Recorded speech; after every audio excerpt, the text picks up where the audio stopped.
everyone, my name is Suzanne Chisholm. This is my leadership philosophy, and I'm going to start this presentation by discussing my Clifton Strengths results.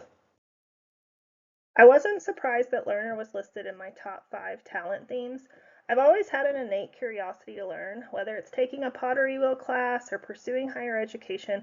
I truly enjoy learning, and not just for the sake of getting a degree or a certification, but simply because I genuinely enjoy the process. Even more so is the enjoyment I get from teaching others. Next is adaptability. So as someone who lives in the moment, I am flexible to changing demands. I naturally see change as just a part of life. So I don't get upset when plans change or new requests pop up. Rather, I expect them and accept them. This provides me the capacity to calmly lead in times of change. Lastly, as an arranger, I'm able to sort through the pieces and details of a situation and bring them into order. This talent allows me to seek out solutions and innovative ways to maximize workflow. Overall, in my daily life, I view my talents not in isolation, but as manifesting together.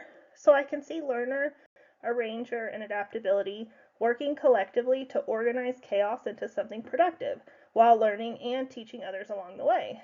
I think that together, these leadership characteristics positively affect others. Throughout this course, as I learned more about myself as a leader and all the different leadership models, there were attributes and approaches of transformative, servant, and authentic styles that I felt fit me, but I never felt like I fit into any single leadership style.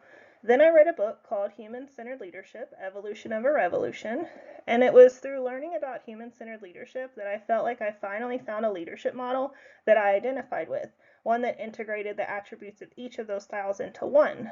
So human-centered leadership is a relational leadership style developed using qualitative research and constructivist ground theory, which is a theory that encompasses experiences from multiple sources. So whereas traditional ground theory excludes the researcher, constructivist ground theory includes the researcher's experience along with the participants and even historical experiences. So it's an all-inclusive research approach, constructing theories from shared experiences. Now, human-centered leadership is broken down into 4 dimensions, 15 attributes, and 30 cultural outcomes. The visual here is from the book, and I think it illustrates the model well. The dimensions start with the leader or self in the center, so it's not a top-down leadership style. The next dimensions are upholder, awakener, and connector. The upholder is the part of a leader that recognizes the humanity in themselves and others. They're others-oriented, mindful of the present, and socially, emotionally, and organizationally aware. The premise of the upholder is to develop the people who lead the people who care for the people. Next, the awakener cultivates people through attributes such as motivating, mentoring, and advocating. And lastly, the connector builds community, relationships, and trust by collaborating, supporting, and using authentic communication. Altogether, the model shows that each of these dimensions works together to foster a culture of excellence, nurturing, and trust, which in turn leads to improved outcomes. It's nearly a blended leadership style integrating attributes like transformative, authentic, and servant leadership styles, which is why I feel this leadership model fits me and aligns well with my values.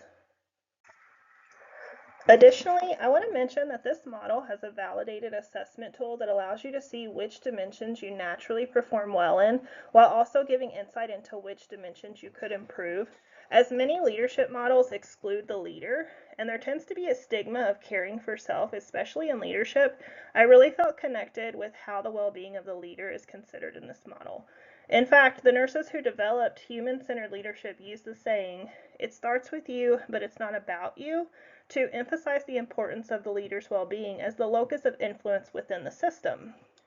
Reviewing my assessment results made me realize that I tend to place myself last as a leader, and that's one of my biggest challenges affecting my ability to lead. Having considered everything I've learned about myself through this leadership course, I've outlined 2 personal development goals.